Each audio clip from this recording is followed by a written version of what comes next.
Hey guys, so here's how I make my all-time vanilla frosting. I start out by weighing 700 grams of icing sugar. It doesn't have to be exactly 7, just more or less is perfect. I've tried doing it with more, but I do like the more buttery taste. 500 grams of butter. If you can't find butter where you are, just use a close to full fat margarine. I like to use the white one. Then a half a cup of full cream milk. You can also use only cream. I like the full cream milk. It's a little less expensive. And then also a tablespoon of vanilla. Now I start whipping my frosting at a very low speed. You can use a hand mixer as well. It will just take a little bit longer.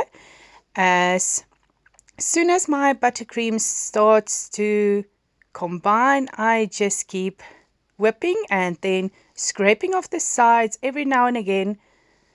And as you can see, it's not ready. I am going to whip some more. This takes about 2 to 3 minutes, and you'll immediately see when your frosting is ready. When it has lots of air inside, it's become fluffy and absolutely light. And that's it. That's my basic go-to frosting. I hope you guys liked this video. See you in the next one. Bye.